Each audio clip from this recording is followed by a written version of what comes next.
You lay asleep, but you are not at peace. In your dreams, a demon chases you. It wants you. It must have you. You try to wake but can't. You're frozen, paralyzed. You feel its weight on your chest, but you cannot move. The incubus. It tries to seduce you, to become one with you. As you pull yourself away, a mare bursts in from the night. It comes forth, a spectre without sight. Swiss artist Henry Fuseli's 1781 painting, The Night-Mare, shocked viewers when it debuted at the Royal Academy of London. But some fell in love. It went on to inspire Gothic horror stories, freakish creatures you know and love. But this painting held a secret. On its reverse, a portrait of a woman revealed the carnal frustration that drove the artist to create this masterpiece. London, 1782. The Royal Academy embodied artistic privilege. Every summer its galleries were packed from floor to cornice with pieces by students, faculty, renowned masters, and emerging talents. Each one subjected to the judgment of the Academy's elite. And what did they expect? In the late 18th century, Enlightenment ideals, reason, education, tolerance, and liberty shaped public expectations.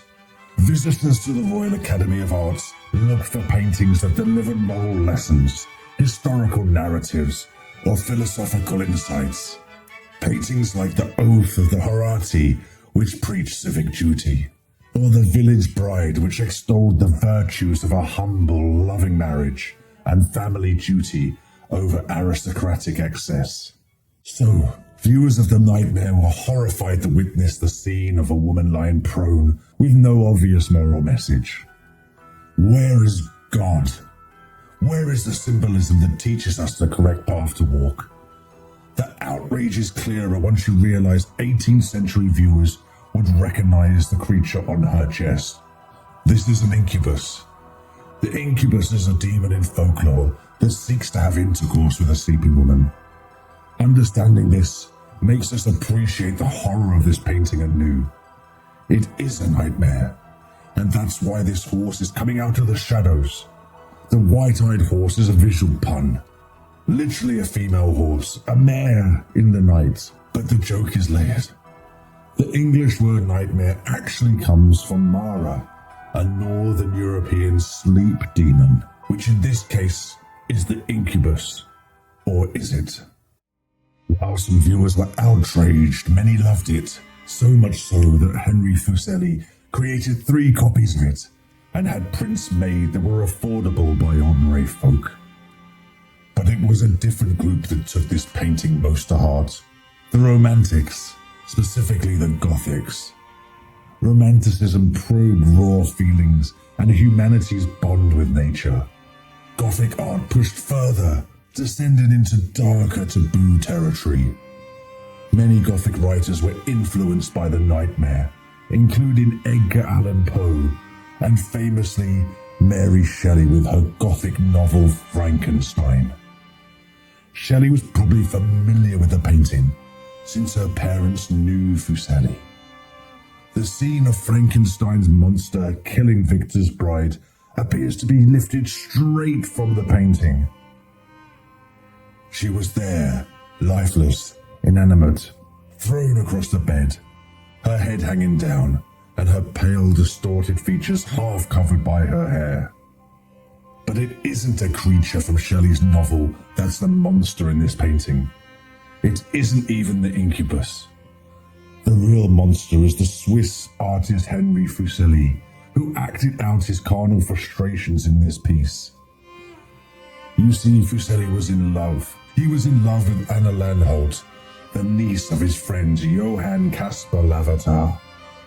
Creepily, Fuseli confided his fantasies about Anna to her uncle in a letter in 1779. In it he said, "Last night I had her in bed with me, tossed my bedclothes hugger-bugger, wound my hot and tight clasped hands about her, fused her body and soul together with my own. poured into her my spirit, breath, and strength. Anyone who touches her now commits adultery and incest. She is mine, and I am hers, and have her I will. Landholt's father rejected Fuseli's proposal, and apparently she also did not return his feelings. She married a family friend shortly afterwards. But Fuseli couldn't get over Anna. Not yet, anyway.